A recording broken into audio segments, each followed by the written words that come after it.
Olá, amigos! Quem você está vendo? Com certeza, uma pessoa que se chama Watson. Mas o que você está vendo nesse espelho? Você está vendo a minha imagem. O Watson de carne e osso está do lado de cá, mas pelo espelho você pode me identificar.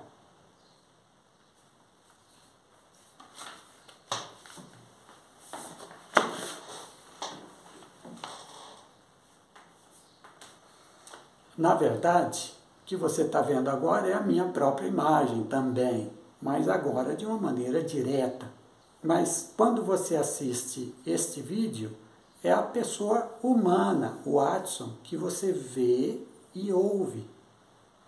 São as ideias, as minhas, que estão chegando até você, para que você compare com as suas. Este é o nosso curso A Trindade e Você.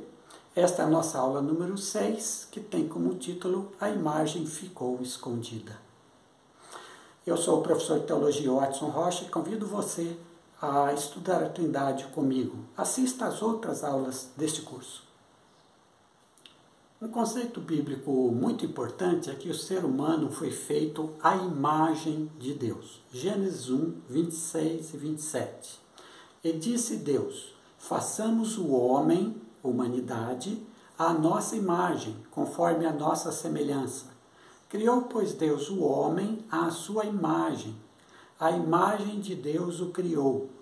Homem e mulher os criou. Esse texto nos diz algumas coisas muito importantes. Você lembra do espelho? O seu eu verdadeiro está do lado de cá. Mas a imagem refletida mostra que é você. A imagem lembra você. Veja Deus. Deus é um só por causa dos seus atributos. Amor, justiça, bondade, santidade, etc.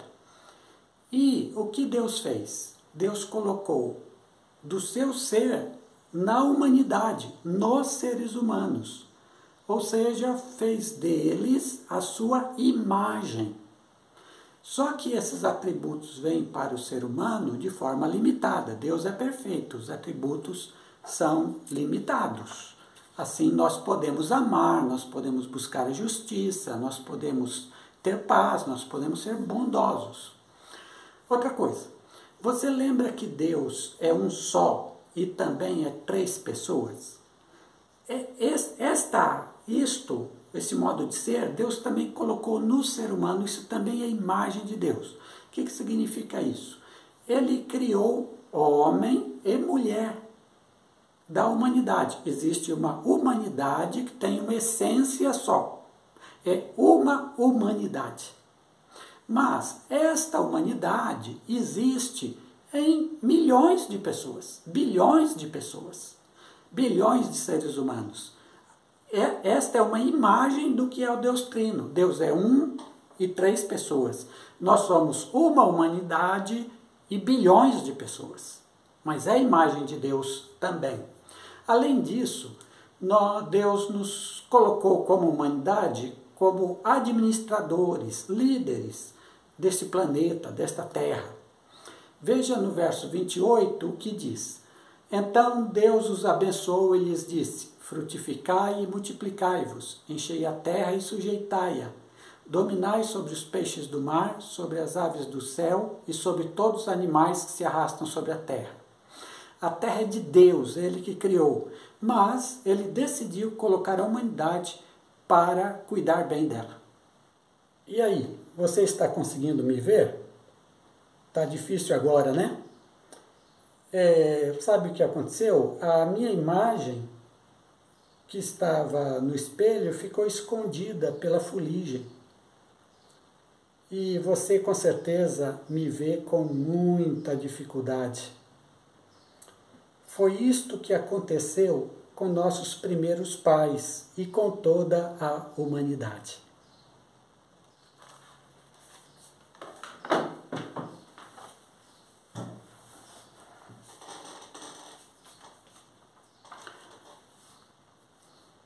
O evento principal gerador desta situação se deu no Jardim do Éden, com Adão e Eva. Eu não vou discutir aqui se a história de Adão e Eva é real ou um mito. Há uma longa discussão disto dentro da teologia e também relativa à ciência. Eu vou me ater apenas ao texto bíblico, que é o que nos interessa aqui. Eu vou ler para você o texto de Gênesis 3, de 1 a 7, que fala do primeiro pecado da humanidade cometido por Adão e Eva. Ora, a serpente era o mais astuto de todos os animais selvagens que o Senhor Deus tinha feito. E ela perguntou à mulher: foi isto mesmo que Deus disse? Não comam de nenhum fruto das árvores do jardim? Respondeu a mulher à serpente: podemos comer do fruto das árvores do jardim. Mas Deus disse: não comam do fruto da árvore que está no meio do jardim, nem toquem nele. Do contrário, vocês morrerão. Disse a serpente à mulher: certamente não morrerão. Deus sabe que no dia em que dele comerem, seus olhos se abrirão, e vocês, como Deus, serão conhecedores do bem e do mal.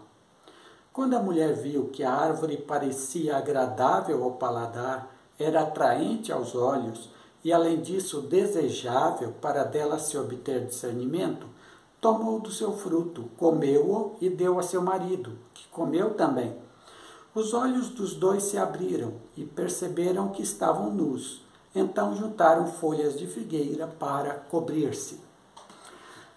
Esse texto é conhecido na teologia como o texto da queda, pois foi o primeiro pecado de Adão e Eva, e por serem os nossos pais, os pais da humanidade, toda a humanidade caiu, pecou junto com eles. Todos os descendentes estavam neste casal.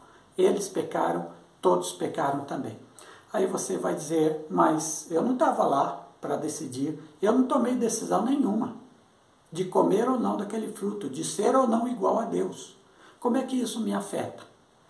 Afeta porque na Bíblia é o conceito de solidariedade, na qual o pecado de um afeta os demais. E o pecado dos primeiros pais afeta toda a humanidade. Vou dar um exemplo para você. Como é que você se sentiu quando o Brasil perdeu de 7-1 da Alemanha na Copa de 2014, em pleno estádio do Mineirão? Como você se sentiu? Veja, você não estava dentro daquele campo de futebol jogando, eram 11 pessoas. Aqueles 11 jogadores, nenhum deles era parente seu. Você não tinha nada a ganhar ou a perder financeiramente com o que eles estavam fazendo ali dentro. Mas eu pergunto a você, como é que você se sentiu com aquele 7-1? Você se sentiu bem? Tudo ótimo, tranquilo? Ou você se sentiu com uma grande vergonha? Grande vergonha. Veja, você não estava lá dentro do campo de futebol, mas os efeitos disso foram sérios em você. Assim também, o primeiro pecado afetou a toda a humanidade. Por isso, todos somos pecadores. E confirmamos isso em nossa vida cometendo nossos próprios pecados. Só confirmamos. O primeiro pecado não teve nada a ver com sexo. Teve a ver com orgulho, com querer ser igual a Deus e depois rebeldia, porque entrou em competição com Deus. E aí se tornou rebelde em relação a Deus. Orgulho e rebeldia. Esse é o primeiro pecado, o pecado original da humanidade. Quais as consequências desse pecado? Não nos tornamos deuses, ganhamos a morte como castigo, estamos todos presos agora numa teia de pecado da qual não conseguimos nos livrar, e praticar o mal passou a ser a nossa sina. Nós não queremos, mas praticamos o mal. Usando uma linguagem bem popular, estamos ferrados, hein? Agora, usando uma linguagem bíblica, estamos perdidos. O que isto significa para mim? Significa duas coisas. Primeiro, você é capaz de fazer o bem aos outros, de amar, de ser amado, de ser amigo das pessoas, de ser solidário, de ajudar outros seres humanos. Você tem dentro de você ainda a imagem de Deus. Isso te leva a fazer o bem. Aliás, esse é o estado da qual você foi criado. Você se sente feliz quando ajuda uma pessoa necessitada, quando ajuda um amigo, quando ajuda alguém, você se sente feliz, gratificado.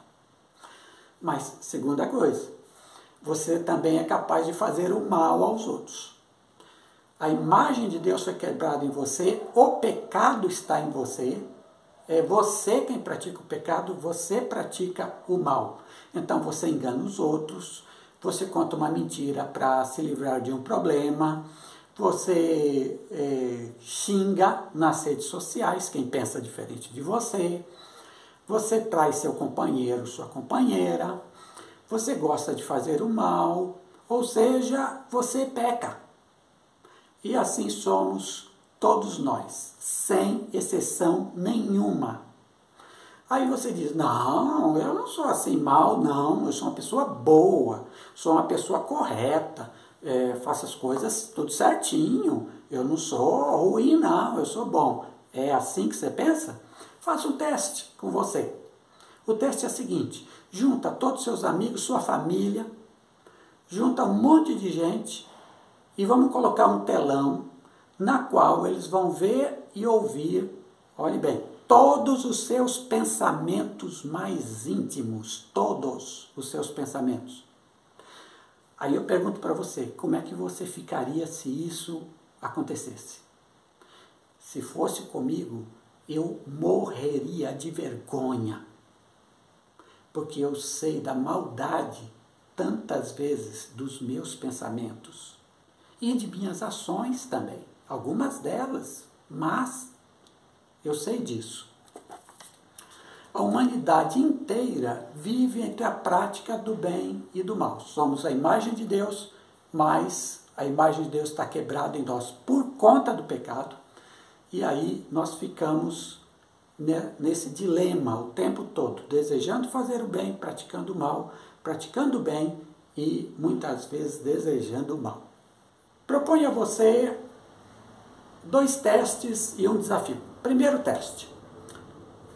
Senta aí e lista tudo que os outros fizeram de bom para você, de bem para você, e que foi importante na sua vida. Lista o que os outros fizeram, não é o que você fez, é o que os outros fizeram de bom para você. Para que você veja que a humanidade é capaz do bem e o bem abençoa vidas. Segundo teste, liste tudo que, agora sim, você fez de ruim para as pessoas e que prejudicou os outros. Agora, você vai colocar o que você fez de ruim. Esses testes são interessantes porque eles mudam o que geralmente fazemos. A gente fala bem do que a gente faz. E a gente fala do mal que os outros fazem para nós. Vamos inverter isso? Escreva o bem que os outros lhe fizeram e o mal que você fez para prejudicar, para que você veja que você é a imagem de Deus sim, mas o pecado quebrou essa imagem e você está numa situação difícil, ruim. Agora o desafio. O desafio é o seguinte, chame uma pessoa de um grupo que você não gosta, para um café, um almoço ou alguma coisa juntos. E converse com essa pessoa, ouça aquilo que ela tem a dizer sobre a vida dela, compartilhe um pouco da sua vida. Mas você tem que escolher alguém de um grupo que você não gosta. Ah, eu não gosto de negros. Então, você vai escolher um negro. Eu não gosto de gays. Você vai escolher um amigo gay. Eu não gosto de nordestino. Você vai escolher um amigo nordestino. Eu não gosto de venezuelano ou boliviano. Vai escolher um desses. A ideia é essa. Você ouvir alguém que pensa diferente. Eu não gosto de petista, eu não gosto de bolsonarista. É um desses que você vai chamar para bater um papo. Tá? Ou então vá até a pessoa e leve um presente para a pessoa.